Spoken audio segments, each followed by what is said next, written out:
Assalamualaikum warahmatullahi wabarakatuh. Halo guys, dimanapun anda berada, apa kabarnya? Gimana, masih suka makan mie rebus campur nasi? Ya sama banyak kayak saya bang. Oh iya guys, hari ini saya sangat bergembira sekali karena saya akhirnya bisa membuat channel alur cerita film, dimana ini adalah video alur cerita film saya yang pertama. Film ini berjudul Nobody, dirilis tahun 2021, dibintangi oleh mantan ayah tiri saya, yaitu Bob Odenkirk. Alur cerita film ini menceritakan seseorang yang bertobat dari profesinya di masa lalu yang begitu menyeramkan dan beradrenalin. Namun ketika kebahagiaan dan keluarganya diusik, ia kembali brutal, melebihi brutalnya Bang Emok ketika menagih angsuran riba yang belum dibayar 3 bulan berturut-turut. Bayar bu, jangan sesekali ibu tuh mengesampingkan hutang. Dikarenakan sebentar lagi bebek saya Lisa Blackpink mau datang menjemput untuk mengajak liburan ke Paris, maka tidak perlu berlama-lama, mari kita saksikan alur filmnya. Kisah berfokus pada seorang pria parubaya bernama Hans Mansell. Berhubung saya agak kesulitan dalam mengucapkan kata berbau Inggris, maka sebut saja dia sebagai Jawir. Jawir sendiri bekerja di sebuah perusahaan milik ayah mertuanya, yang setiap harinya hanya mengerjakan sesuatu yang begitu-begitu saja tanpa ada sedikit pun yang bisa memacu adrenalin. Pada suatu malam, rumah Jawir didatangi 2 pencuri dan dia memergokinya. Tetapi karena ada alasan tertentu, Jawir pun membiarkan maling itu mengambil uang gocengan di baskom kobokan. Dan tak diduga ternyata anak lanang Jawir menyergap salah satu maling tersebut. Kemudian Jawir mengambil sebuah setir golf dan berniat memukul pencuri itu. Tetapi tanpa diduga, Jawir malah membiarkan pencuri itu dan melepaskannya begitu saja.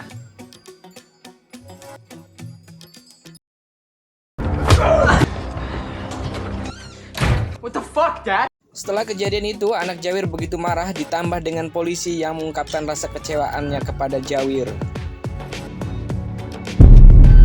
Tak bisa dipungkiri setelah kejadian itu, sosok Jawir sebagai kepala keluarga yang harusnya menjadi pelindung berubah menjadi keraguan dari anak dan istrinya.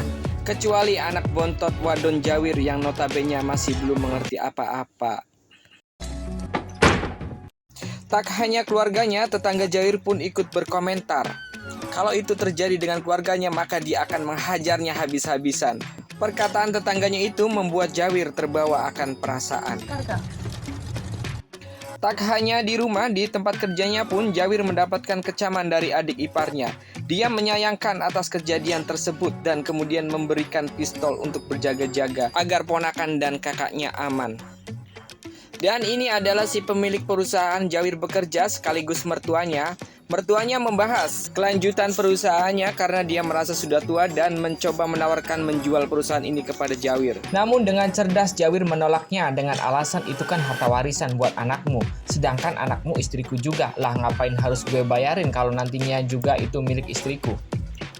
Di luar kesibukannya bekerja, Jawir memiliki alat komunikasi khusus untuk berbicara dengan seseorang. Dia sering mengobrol dengan seseorang dan sepertinya sahabat atau orang dekatnya. Dan dengan adanya pembicaraan Jawir dengan temannya ini, saya semakin penasaran siapakah Jawir ini sebenarnya. Jawir membicarakan mengenai kejadian malam kemarin, alasannya kenapa dia membiarkan maling tersebut kabur. Dia memprediksi bahwa itu hanya pencuri amatir yang sedang terlilit ekonomi akibat pinjol. Terbukti bahwa pistolnya itu tidak berpeluru. Sudah pahamkah Anda di sini? Dengan analisa dan prediksi Jawir itu, saya semakin penasaran siapakah sebenarnya Jawir kotok ini. Setelah pulang kerja, Jawir datang ke panti jompo menjenguk babehnya yang tentu saja sudah engkong-engkong yang hanya diam terduduk di sofa sambil menonton TV si Mandra anak sialan. Ada kabar gembira deh. Nih, kabar gembira apaan? Begini, saya membawa laporan kabar gembira. Ntar kagak bisa datang karena ntar ada rapat di kelurahan. Begitu katanya. Ngapain lu di mari? Nanyain warisan lagi. Oke, lanjut ke scene berikutnya. Sesampainya di rumah, Mas Jawir merasa begitu terasing dan amat kecewa dengan dirinya sendiri yang merasa gagal sebagai pelindung keluarga. Dan itu membuat Jawir sangat sedih sekaligus merana. Karena istri dan anak lanangnya masih cuek kepadanya. Namun ketika si anak wadon mengeluh kalau kalung anakan kiriknya hilang yang dia taruh di baskom bersama uang yang digondol maling itu, Jawir seketika emosi. Tidak banyak berpikir, Jawir kembali ke tempat ayahnya dan mengambil pistol untuk mencari maling itu dengan petunjuk tato di tangannya demi mencari kalung anakan kirik milik anak wadonya. Hei Jawir, ngapain lu balik lagi? Ngambil duit gua lu ya? Tadi buka lemari. Setelah mendatangi beberapa tempat pembuatan tato, sampailah Jawir di tempat pembuatan tato terkenal di kota Tambelang, di mana tempat itu dijadikan tempat nongkrong para penjahat kelas kakap dan membuat Jawir jadi pusat perhatian karena bertampang cupu. Namun yang membuat heran adalah ketika seorang yang paling disegani di tempat itu melihat tato di tangan Jawir, seketika dia ketakutan dan bilang terima kasih atas jasamu. Lalu ngibrit ketakutan dan membuat teman-temannya menjadi grogi dan kemudian tanpa basa-basi menawarkan diri untuk membantunya. Sampai segitunya loh. Makin penasaran siapa sih Jawir sebenarnya. Tak menunggu waktu lama, Jawir pun sudah sampai di tempat pencuri itu dan dengan brutalnya meminta kalung anak kirik milik anaknya dikembalikan.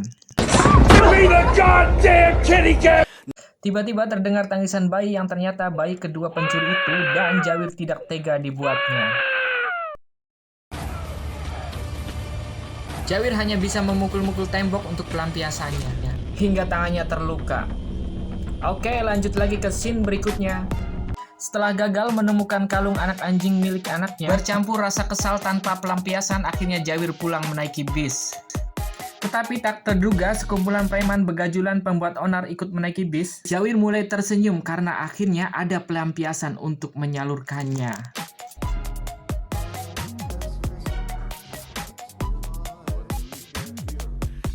Ketika orang lain ketakutan kepada segerombolan preman itu, Jawir malah menyuruh supirnya untuk keluar dan mengunci busnya. Lantas, apakah yang akan dilakukan oleh si Jawir ini? Gua gamparin lu semuanya. Terjadilah perkelahian Jawir berbadan ceking melawan 5 preman tinggi besar, tetapi dengan brutalnya Jawir menghajar 5 preman tersebut. Yang mana akting adegan ini tampak begitu nyata, dengan adegan brutal yang memacu adrenalin tidak seperti serial film di Indosiar.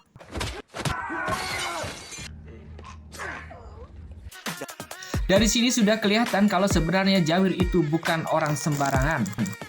Ketika sampai di rumah, istrinya pun terkejut dengan keadaan suaminya yang penuh luka. Tanpa banyak pertanyaan, dia mengobatinya dan mengempok-empoknya sampai tertidur pulas.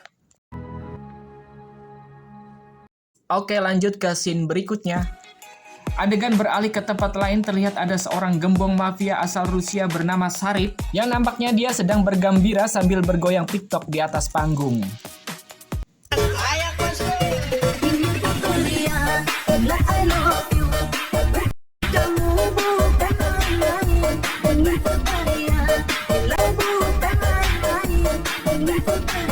Perlu diketahui, Sarip adalah semacam bendahara dari seluruh mafia di Amerika. Dia dipercaya oleh seluruh gembong mafia untuk menyimpan uang mereka.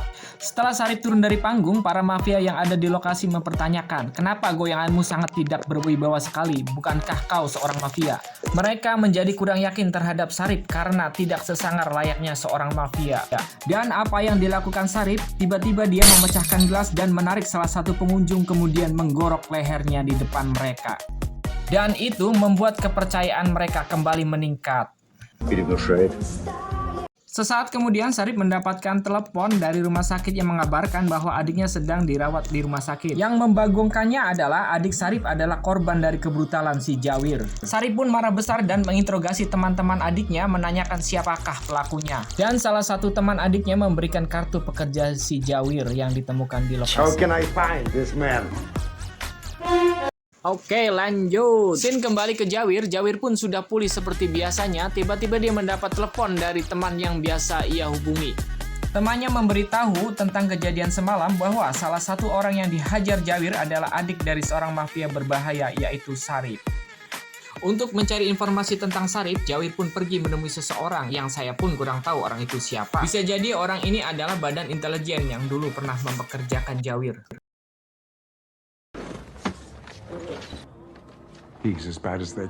Dan setelah melihat dokumen data diri si Sarip, Jawir pun tidak merasa menyesal, apalagi takut. Dia akan menghadapi apapun resiko yang akan terjadi. Tidak hanya si Jawir, Sarip pun menyuruh sekretarisnya untuk melacak siapakah si Jawir ini. Si sekretaris menghubungi salah satu oknum pemerintahan untuk mencari data diri si Jawir. Dan betapa terkejutnya si sekretaris setelah tahu siapakah Kang Jawir ini. Dia melihat beberapa foto kebrutalan Jawir di masa lalu, sampai-sampai dia tidak mau ikut campur dan memilih untuk pulang kampung ke Indramayu. Cek kita mau main luar mudik minggu mayu.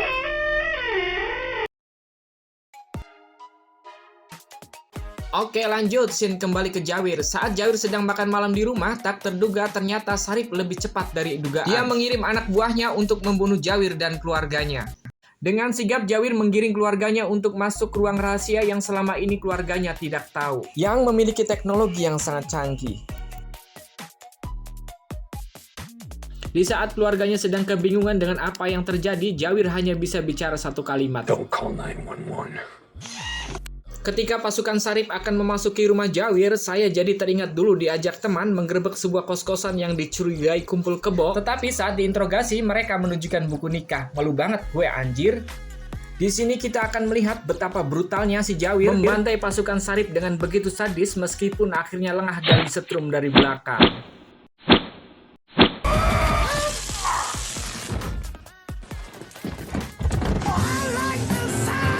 Bukan pemeran utama namanya jika tertangkap dengan mudah. Di tengah perjalanan, Jawir dengan gampangnya melepas borgol. Kemudian Jawir menyemprotkan apart yang membuat mobilnya terguling.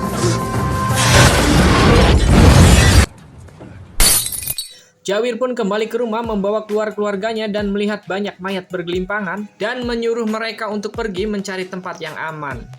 Istrinya pun bertanya sebenarnya apa yang sedang terjadi. Jawir menjawab, tanyakan saja dengan sutradara, saya hanya mengikuti skenario. Yakin saja pemeran utama pasti menang.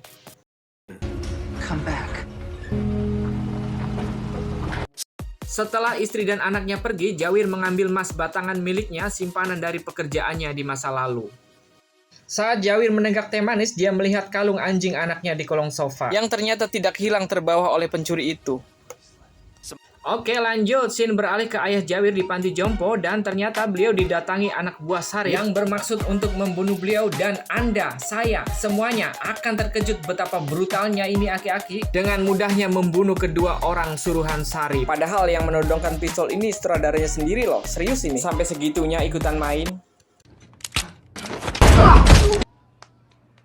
Setelah meledakkan rumah dan membakar pasukan Sarip, Jawir pun pergi menemui mertuanya. Kedatangannya bermaksud untuk membeli perusahaannya dengan emas batangan yang ia bawa. Namun sang adik ipar menolak dan sempat akan memukulnya. Jawir dengan cepat memukul lebih dulu.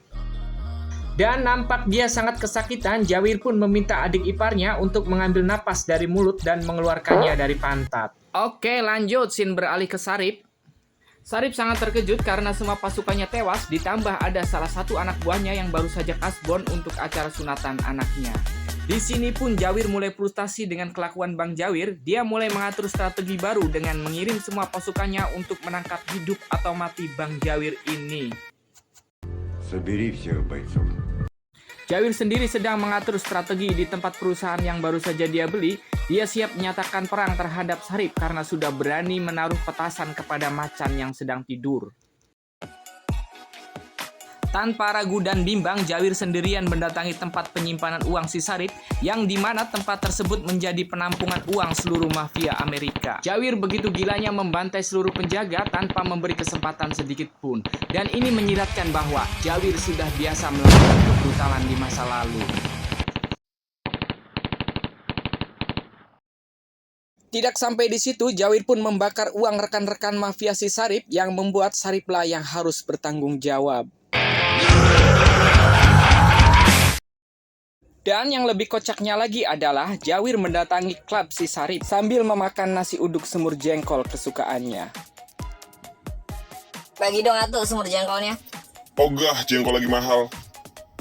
Bukan Jawir namanya apabila datang hanya bermodalkan nyali, tapi dia sudah mempersiapkan ide dengan membawa sebuah bom. Tanpa banyak omong, Jawir meminta pasukan Sarip untuk menyingkir. Agar bisa berbicara empat mata dengan Sarip, Jawir mengungkapkan kedatangannya kemari untuk meminta berdamai dengan Sarip agar tidak mengejar dirinya dan keluarganya. Jawir juga memberitahu bahwa dia sudah membantai semua pasukan dan membakar semua milik uang seluruh mafia yang Sarip amankan di gudang penyimpanan. Jawir meminta kepada Sarip agar dia bertobat, berhenti menjadi mafia dan menjadi orang soleh taat pada agama.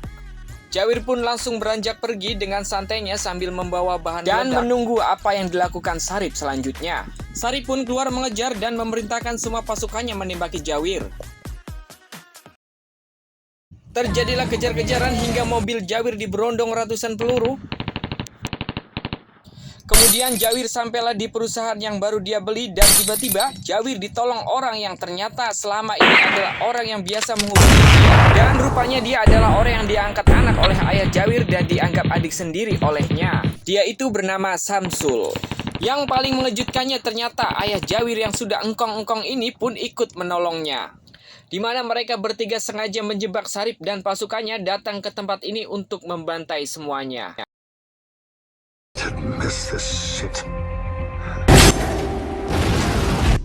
Sementara itu Samsul sedang bertarung dengan jarak dekat di mana satu tembakannya bisa membunuh 3 orang sekaligus. Keren banget anjir. Namun tetaplah Jawir yang paling cerdas dalam mengatur strategi perang di mana dia membuat jebakan tikus dengan peledak kecil dan di saat orang-orang itu terkejut dia pun menembaknya dari jarak dekat.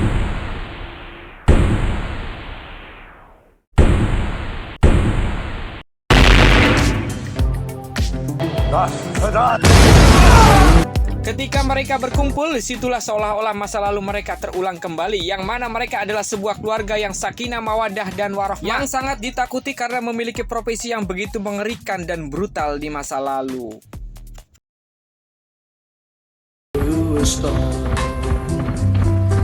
Setelah semua pasukannya tewas, tersisa hanya Sarip sendirian di mana dia berhasil menembak bahu si Samsul dan membuat mereka terdesak. Tetapi jangan anggap ini adegan dramatis seperti pada film-film pada umumnya di mana salah satu pemeran utamanya tewas. Dengan nyali dan kebrutalan Bang Jawir, dia nekat meletakkan ranjau peledak di tameng anti peluru, kemudian mendekati Sarip sedekat mungkin dan meledakkannya hingga membuat Sarip tewas begitu.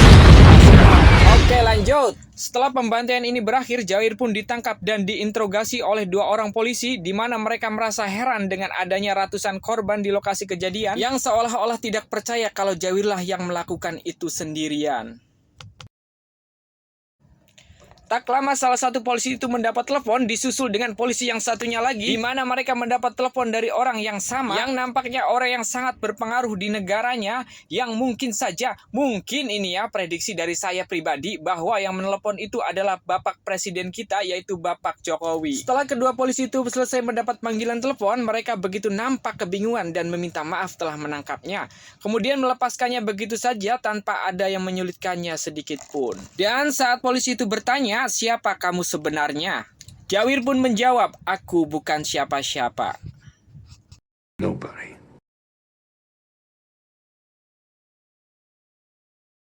Setelah semuanya berakhir, Jawir pun terbebas dari semua tuntutan dan Jawir pun akan memulai hidup baru dengan keluarganya yang sudah menerima siapakah Jawir sesungguhnya.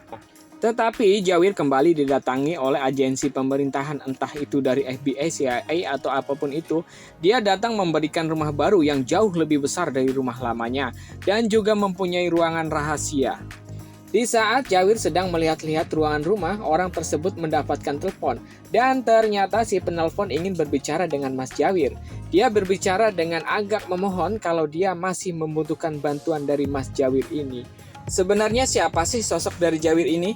Berdasarkan hasil penelitian saya bertahun-tahun di bidang agen air isi ulang dan agen gas LPG, dia sepertinya seorang agen yang sangat luar biasa, agen yang bisa menyelesaikan masalah yang tidak bisa diselesaikan oleh agen-agen lainnya, atau kepolisian bahkan satpam perumahan yang gagah berani pun tidak akan sanggup menyelesaikannya. Bisa dibilang Jawir ini adalah kartu asnya pemerintah di saat negara sedang terancam keamanannya oleh segerombolan mafia. Di akhir film, Jawir bersama ayahnya dan Samsul pergi membekali diri dengan persenjataan lengkap. Sepertinya ada part 2-nya nih film. Terlepas ada atau tidaknya film ini di alam nyata, justru saya sangat tertarik dengan konsep film seperti ini. Seseorang yang memiliki masa lalu yang kelam yang terlihat lemah dan diremehkan pada awalnya, tetapi ketika sosok ini dibuat marah, wah bakal diobrak-abrik sampai ke safety tanknya. Maka pesan yang diambil dari film ini adalah jangan menilai orang yang lemah dari luarnya saja. Lemah dan buruk di mata Anda belum tentu lemah dan buruk di mata orang lain. Kenali sebelum menghakimi. Karena jika Anda menilai seseorang dari penampilannya saja, Anda akan kehilangan banyak kesempatan bertemu orang-orang yang hebat. Saya Jawir mewakili rakyat jelata penunggak iuran BPJS undur diri. Terima kasih sudah menonton. Wabillahi taufik walhidayah. Wassalamualaikum warahmatullahi wabarakatuh.